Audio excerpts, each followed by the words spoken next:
Hello everyone, मैं हूं किरण नेगी। कैसे हैं आप लोग? आज जो हम करने वाले हैं ये है बेसिक कॉन्सेप्ट ऑफ केमिस्ट्री का सेकंड पार्ट। पहले पार्ट में हम लोगों ने क्या देख लिया था? हम लोगों ने इसकी जनरल जो टर्म्स थे उनको क्लियर करा, ठीक है। सिग्निफिकेंट फिगर तक हमने फिनिश कर दिया था। अब आज जो हम पढ़ने वाले हैं ये है laws of chemical combination. Chemical combination के लॉज हम करने वाले हैं आज।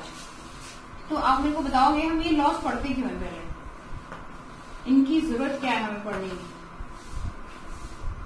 तो एक्चुअली जो केमिकल कॉम्बिनेशन लॉ है ये है कि जब भी क्या होता है आपस में एटम कंबाइन करके कुछ नया प्रोडक्ट बनाते हैं, यानी रिएक्टेंट से जब प्रोडक्ट बनता है तो उनके लिए वो कुछ जनरल रूल्स को फॉलो करते हैं। उन जनरल रूल्स को ही हम क्या करते हैं केमिकल कॉम्बिनेशन के अंदर रीड करते हैं कि ऐसे कौन कौन से लॉज हैं जिनको उनको फॉलो करने पड़ेगा रिएक्शन का कंप्लीट होने के लिए, यानी प्रोडक्ट में चेंज होने के लिए।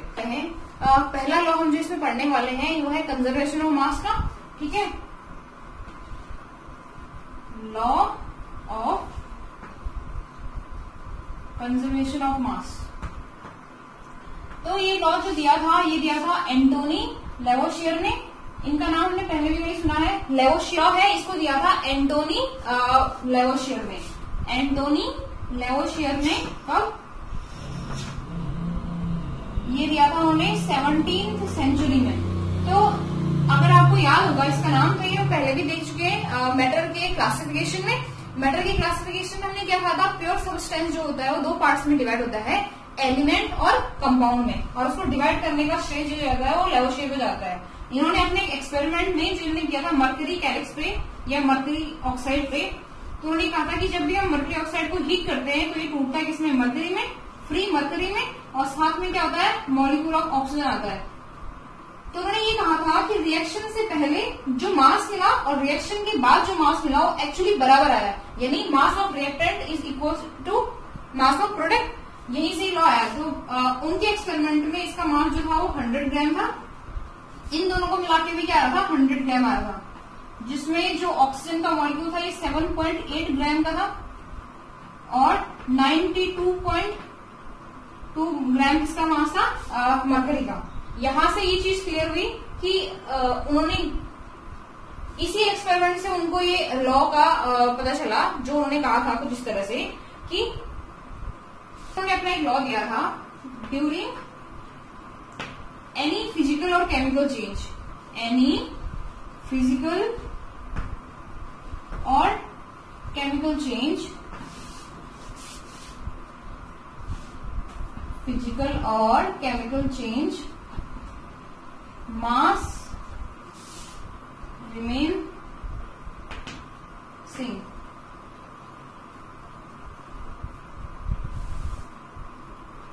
मास रिमेन सेम, यानी इसका मतलब क्या हुआ?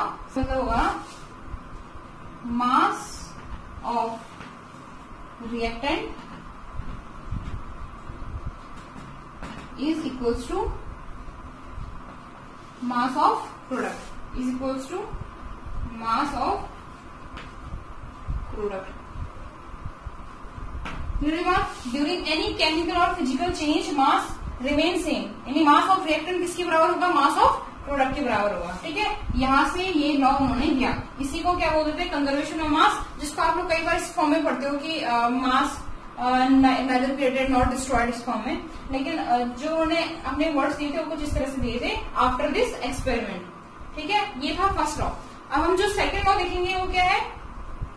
मास ऑफ डेफिनेट और कांस्टेंट। तो दूसरा जो लॉ है वो है लॉ ऑफ कांस्टेंट कंपोजिशन, या इसी को हम कई बार किसके नाम से जानते हैं? Definite proportion. Definite proportion. ये जो लॉ दिया था ये दिया था जोसेफ प्राउस ने। ये भी 17th सेंचुरी का ये लॉ है। ये जो लॉ दिया था इसको दिया था जोसेफ प्राउस ने। तो ये लॉ जो होता है एक्चुअली ये केमिकल कंपाउंड के कंपोजिशन को समझाने के लिए दिया था कि किसी भी केमिकल कंपाउंड में कंपोजिशन किस तरह से होता है। तो उन्होंने इसका जनरल एक चीज दिया, जिससे मैं आपको एग्जाम्पल से समझाती हूँ। पहले उन्होंने ये कहा कि अगर हम किसी भी कंपाउंड को बना रहे हैं, ठीक है, चाहे वो किसी भी मेथड के थ्रू बना रहे हैं, उसके अंदर एलिमेंट का जो रेशियो होगा क्या होगा, सेम होगा। जैसे कार्बन डाइऑक्साइड की बात करते हैं, तो इसको बनाने के हम 3 मेथड लेते हैं। पहले हमने लिया बर्निंग ऑफ कोल। तो कोल जो बर्न होता है किसकी प्रेजेंस में होता है, ऑक्सीजन की प्रेजेंस में, CO2 में ना। अगर इसमें हम कंपोजिशन देखें, मास का कंपोजिशन की बात होती है, तो कार्बन और ऑक्सीजन किस मास में, कार्बन का यहाँ पे कितना है 12, और क्योंकि ऑक्सीजन कितने हैं 2, तो इसका मास कितना हो जाएगा 32। कितना आ रहा है 16, यानी 3 और 8 रेशियो 8 और 3 है, ठीक है। ये इसकी बात हुई। अगले रिएक्शन में हम लोग बना हुए थे कार्बन डाइऑक्साइड, लेकिन किससे बना रहे हैं, हम लोग करा रहे हैं लाइमस्टोन की रिएक्शन करा रहे हैं हम HCl से, यानी हाइड्रोक्लोरिक एसिड से। क्या बनेगा, CaCl2 बनता है, वाटर बनता है, और साथ में क्या बनता है, कार्बन डाइऑक्साइड। ये 3 चीजें बन रही है। इस कार्बन डाइऑक्साइड को हम लें तो अभी भी अगर आप देखोगे तो उसका मास सेम वही 3:8 आएगा, यानी सिंपल रूल रेशियो यहाँ भी चेंज होगा, यहाँ भी चेंज होगा, ठीक है। इसी तरह से अगर हम तीसरे में देखें, अगर हम क्या करें, हीट करें लाइमस्टोन को, यानी CaCO3 को हीट करें, तो क्या बनता है CaO प्लस CO2, ये बनता है ना। तो इसमें CO2 का कंपोजिशन फिर से चेक करते हैं, तो वही आएगा 3:8। तो यानी कुल मिला के कहना ये चाह रहा है इस लॉ में जोसेफ क्लॉस कि कंपोजिशन जो होता है किसी भी कंपाउंड का, हम उसको किसी भी उससे बनाए, मेथड से बनाए, तो उसका कंपोजिशन हमेशा क्या होता है, मास में सिंपल रेशियो में रहेगा। वो रेशियो कभी चेंज नहीं होगा, एक डेफिनेट रेशियो रहेगा मतलब। तो इस एक्सपेरिमेंट के बेसिस पे उन्होंने लॉ दिया। लॉ में उन्होंने कहा a chemical compound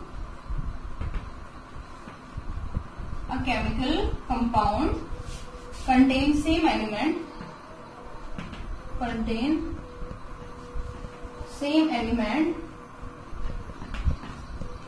combined together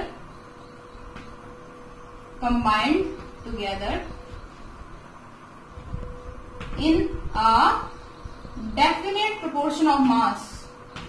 Definite proportion, definite means यहाँ भी 3:8, यहाँ भी क्या था 3:8, और यहाँ भी क्या आ रहा है 3:8। इसको डेफिनेट प्रोपोर्शन कह रहे हैं। किसका है, डेफिनेट प्रोपोर्शन ऑफ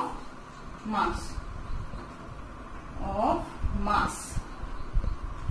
ये लॉ था किसका, जोसेफ क्लॉस का। Chemical compound contain same element combined together in a definite proportion by mass.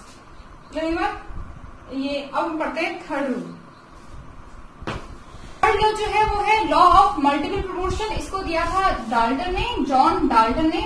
18th century की स्टार्टिंग में ये लॉ आया था, ठीक है। इस लॉ में हम लोग क्या करेंगे, सेम एलिमेंट के जो मल्टीपल कंपाउंड बनते हैं हम उनको किस तरह से कंपेयर करते हैं, इसकी बात होती है इसमें, ठीक है। तो इसका देखिएगा, इसको when more than one element combine, जब भी मोर देन वन एलिमेंट से मतलब 2 और मोर है, more than one element combine and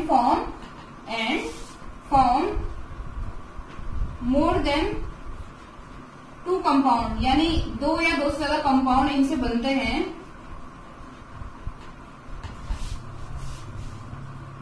then different masses of one element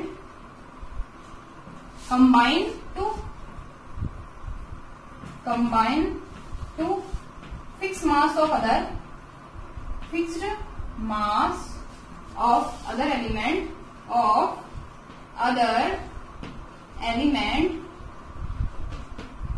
are in simple whole ratio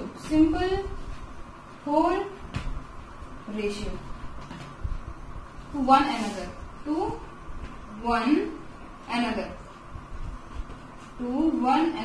क्या कह रहा है, when more than one element combine and form more than 2 compound, then different masses of one element combine to fixed mass of other element are in simple pool ratio to one another. आपस में वो simple pool ratio में रहेंगे।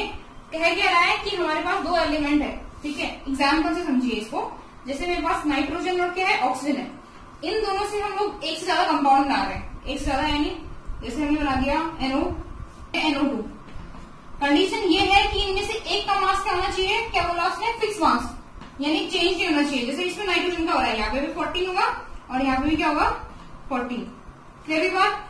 Oxygen का मास को हमें compare करना है इसके बाद। तो क्या कहा उसने कि when different masses of one element, यानी इसके जो डिफरेंट मासेस होंगे, यानी 16 होगा यहाँ पे और यहाँ पे कितना होगा 32 of other element are in simple whole ratio to one another, यानी ये दोनों जो मास होंगे ये आपस में कैसे होंगे, सिंपल होल रेशियो में। तो हम कंपेयर करते हैं, पहले वाले में है O का 16 और दूसरे वाले में है O का कितना 32, आपस में सिंपल होल रेशियो में, तो क्या आएगा 1:2 आ गया।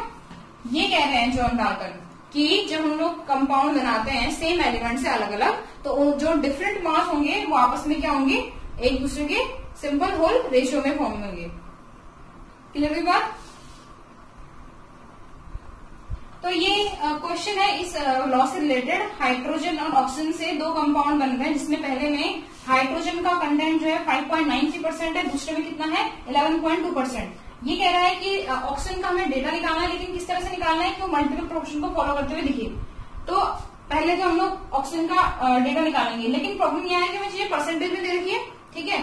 तो अगर हमें पहले पार्ट में, यानी पहला जो कंपाउंड है उसमें हाइड्रोजन की परसेंटेज कितनी दे रखी है 5.93, तो ऑक्सीजन कितना हो जाएगा, अपने आप 100 में से माइनस कर देंगे, 100 माइनस 5.93 कितना हो जाएगा, ये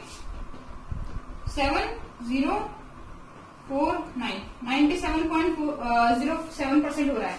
लेकिन हमें एक परसेंटेज में दे रखा है और हमें ऑक्सीजन का अगर मास देखना है, ठीक है, तो हम पर हाइड्रोजन की रिस्पेक्ट में देखेंगे। तो इसके लिए करना क्या पड़ेगा, सिंपल दोनों रेशियो करना पड़ेगा, यानी मास ऑफ ऑक्सीजन पर पार्ट ऑफ हाइड्रोजन, क्या हो जाएगा ये 94.07 डिवाइड बाई क्या हो जाएगा 5.93। यहां से हमें ऑक्सीजन का क्या मिल जाएगा, पर पार्ट मास मिल जाएगा।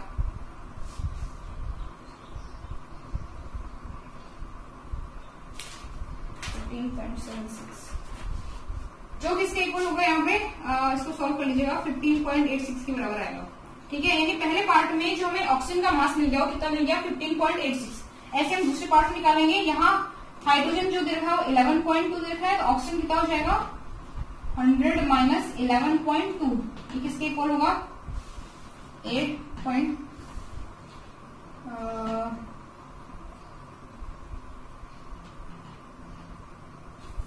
ये कितना हो जाएगा 88.8 हो जाएगा, ठीक है। और हमें क्या निकालना है, हाइड्रोजन का हमें रेशियो निकालना है, वही ऑक्सीजन का पर पार्ट, ठीक है। तो यहां से हम वही ऑक्सीजन का पर पार्ट निकालेंगे, तो क्या हो जाएगा ये 88.8 डिवाइड बाय 11.2, जो किसके बराबर आएगा 7.9 के, 7.9 के बराबर आएगा, ठीक है। यहां से हमें ऑक्सीजन का पर पार्ट मिल गया। अब हमें शो करना है कि लॉ ऑफ मल्टीपल प्रोपोर्शन को फॉलो कर रहा नहीं कर रहा है। तो हम इन दोनों ऑक्सीजन की मास को क्या करेंगे, रेशियो में देखेंगे कि सिंपल होल रेशियो में आ रहे हैं।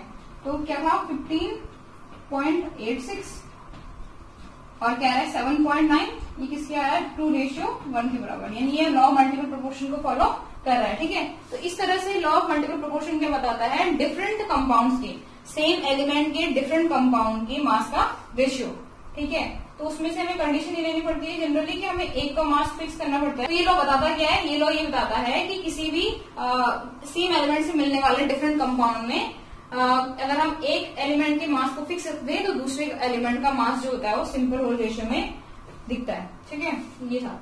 अब हम जाते हैं फोर्थ रूल पे। तो फोर्थ लॉ है वो है गैलोजी लॉ ऑफ केमिकल कॉम्बिनेशन। इन्होंने गैसियस रिएक्शंस के लिए लॉ दिया। इन्होंने कहा था कि जब भी क्या होती है, गैसीय जो आपस में गैसें होती है रिएक्शन करती है और उनसे कुछ प्रोडक्ट बनता है, तो उनमें भी एक तरह का लॉ फॉलो होता है जो उनके वॉल्यूम की टर्म में। तो गैलोजी का जो ये लॉ है ये किसके लिए है, गैसियस रिएक्शन के लिए। गैसियस रिएक्शन में क्या होंगे, गैसेस आपस में कंबाइन होंगी और क्या बनाएंगे, प्रोडक्ट बनाएंगे। तो गैलोजी ने ये कहा था when gases combine to each other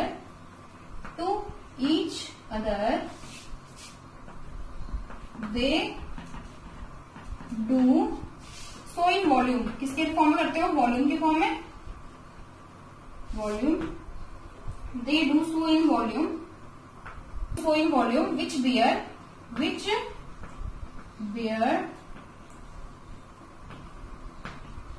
simple whole ratio of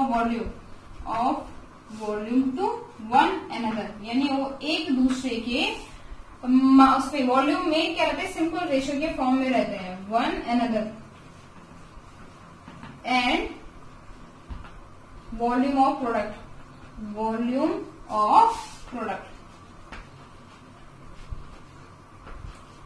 ठीक है। ये है law, when gases combine to each other they do so in the volume which bear simple whole ratio, यानी क्या रहते हैं, सिंपल होल रेशियो के form में रहते हैं एक दूसरे के, और इसके अलावा वॉल्यूम ऑफ इसके प्रोडक्ट के। तो हाँ, और इसमें एक कंडीशन लगती है, ये कंडीशन कब, जब रिएक्शन क्या हो रही होगी, सेम टेम्परेचर और प्रेशर पे हो रही हो, उसी केस में ये रिएक्शन जो होती है वो फॉलो होती है किसी भी गैसियस रिएक्शन के लिए। क्लियर बात। इस लॉ को एक्सपेरिमेंटली भी क्या किया, प्रूफ किया गया। जैसे एक रिएक्शन दी जाती है H2 प्लस Cl2 से क्या बनता है 2HCl हाइड्रोक्लोरिक एसिड। तो इसमें क्या होता है, हाइड्रोजन मॉलिक्यूल का अगर 1 वॉल्यूम है, 1 यूनिट ऑफ वॉल्यूम है, वैसे क्लोरीन का भी 1 यूनिट ऑफ वॉल्यूम होता है, और उसका हाइड्रोक्लोरिक एसिड का क्या आता है 2 वॉल्यूम आता है, यानी किस रेशियो में होता है 1:1:2 की फॉर्म में मिलता है।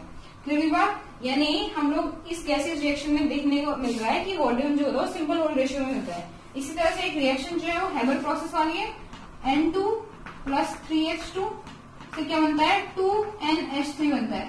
तो इसमें अगर हम नाइट्रोजन का 1 यूनिट ऑफ वॉल्यूम लेते हैं तो हाइड्रोजन का कितना होता है 3, और अमोनिया, उसमें अमोनिया में कितना है 2, यानी 1:3:2 आ रहा है। ये भी सिंपल होल रेशियो है। तो इससे ये रूल प्रूफ होता है जो गैरोसिग ने दिया था कि गैसेज हमेशा जिस फॉर्म में कंबाइन होती है तो उनका वॉल्यूम क्या होता है, सिंपल होल रेशियो के फॉर्म में रहता है। क्लियर। फिर नेक्स्ट आता है डाल्टन्स एटॉमिक थ्योरी, जो कि जॉन डाल्टन ने दी थी, जिन्होंने क्या दिया था, मल्टीपल प्रोपोर्शन वाला लॉ दिया था। तो उन्हीं लॉ को ऑब्जर्व करते हुए जो अदर लॉ आए थे उसके हिसाब से उन्होंने एक थ्योरी प्रपोज की एटम्स के लिए। ठीक है, सबसे पहली जो थोड़ा सक्सेसफुल थ्योरी थी वो यही थी एटम्स के रिलेटेड। तो इसमें हम लोग इसके मेन पॉइंट देखे थे, उन्होंने भी 18वीं सेंचुरी लगभग 1808 में ये थ्योरी दी थी एटम्स को समझाने के लिए, जिसके मेन पॉइंट्स क्या थे हम उसमें देखेंगे। सबसे पहले उन्होंने ये कहा था कि मैटर जो होता है वो क्या होता है, स्मॉलेस्ट पार्टिकल से मिलकर बनता है, जो कि फर्दर डिविजिबल नहीं हो सकते, यानी इनडिविजिबल पार्टिकल, जिनको उन्होंने क्या नाम दिया था, एटम नाम दिया। 8 में किसने, जॉन डाल्टन ने। तो इसका पहला पॉइंट जो है वो मैटर के बारे में है कि मैटर किससे मिलकर बनता है, जितने स्मॉलेस्ट पार्टिकल हो सकते हैं उतने, जिनको उन्होंने एटम नाम दिया, जो कि फर्दर क्या हो सकते हैं, डिविजिबल नहीं होते। ठीक है, तो ये पहला पॉइंट है कि matter made up of very small indivisible particle. Indivisible क्या होता है, इनडिविजिबल जो फर्दर डिवाइड नहीं हो सकते, indivisible particle called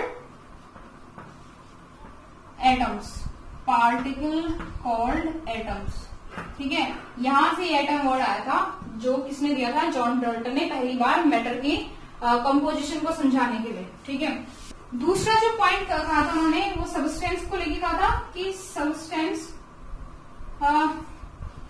atom of same substance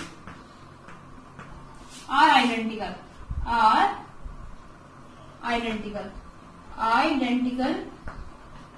in all respect से मतलब क्या था, साइज हो गया उनका, shape,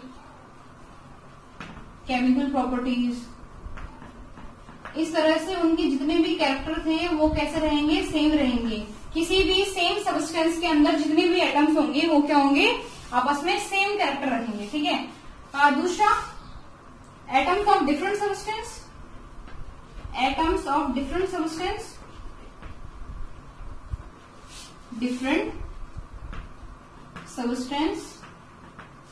are not identical, same उसी रिस्पेक्ट में, इन ऑल ऑल रिस्पेक्ट। बात क्लियर हुई? ठीक है। Atoms of different substance are not identical in all respect. चाहे वो साइज हो, शेप हो, केमिकल प्रॉपर्टीज हो या अदर कैरेक्टर्स हो, उनमें आपस में कोई सिमिलैरिटी नहीं रहेगी। फोर्थ जो पॉइंट उन्होंने कहा था फोर्थ पॉइंट जो उन्होंने रखा था वो रिएक्शन में पार्टिसिपेट करने वाले एटम के बारे में रखा था कि एटम जो होती है वो किसी भी रिएक्शन में पार्टिसिपेट कर सकती है। ठीक है। और साथ में क्या है, स्मॉलेस्ट है। तो atom is smallest particle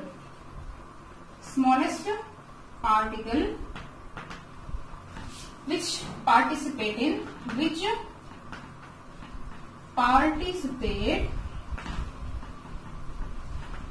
in chemical reaction,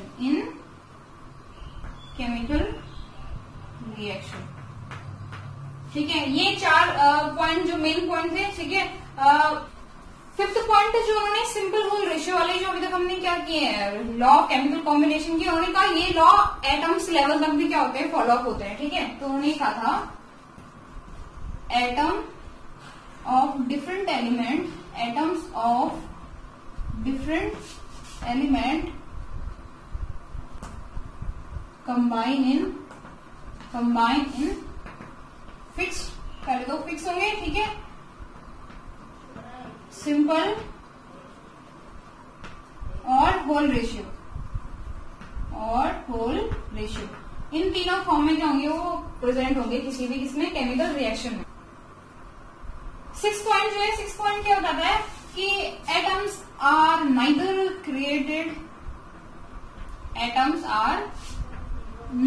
created nor destroyed. इसका मतलब क्या हुआ, neither created nor destroyed. Conservation का लॉ लग जाता है यहाँ पे भी। ठीक है। यानी एटम जो होते हैं वो कह सकते हैं हम क्या होते हैं, atoms are indestructible,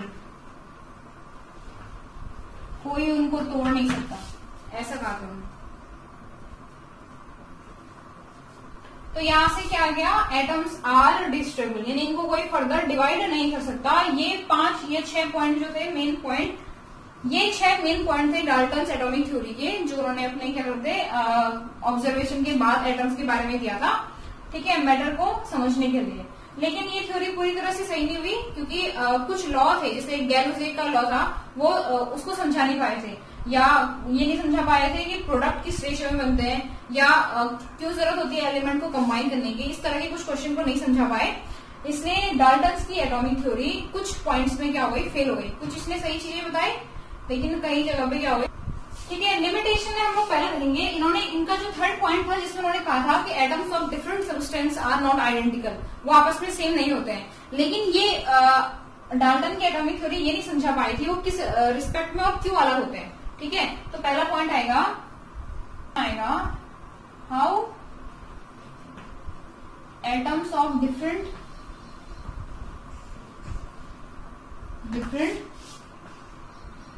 element differ from each other. इस पॉइंट को ये नहीं समझा पाते थे, डिफर फ्रॉम ईच अदर। दूसरा ये क्या नहीं समझा पाए थे, दूसरी बात जो थी वो ये नहीं समझा पाए कि व्हाई एंड हाउ, किस तरह से एटम आपस में रिएक्शन करके क्या बनाते हैं, हम लोग बोलते हैं एक नया कंपाउंड बनाते हैं। ठीक है। तो ये क्यों बनाते हैं और कैसे बनाते हैं, how and why atoms combine. ये क्वेश्चन है जिनको आंसर नहीं कर पाए डाल्टन। ये पहला क्वेश्चन है। दूसरा है ऐसी थर्ड, ये इनर स्ट्रक्चर ऑफ मैटर को नहीं समझा पाए, can not explain inner structure of matter, inner structure of matter, कि मैटर किस तरह से क्या होता है, एटम्स को कंटेन करके रखता है, क्या उनका बाइंडिंग फोर्स है। हाँ, तो ये बाइंडिंग फोर्स को भी नहीं समझा पाए थे एटम्स के बीच में, कि एटम्स आपस में कनेक्ट होते हैं, लेकिन कौन सा ऐसा फोर्स है जो उनको क्या करता है, कनेक्ट करके रखता है, वो भी नहीं समझा पाए। इसके अलावा ये गैलोसे के लॉ ऑफ वॉल्यूम के टर्म्स में नहीं समझा पाए। ठीक है। Can not explain the Gay Lussac's law.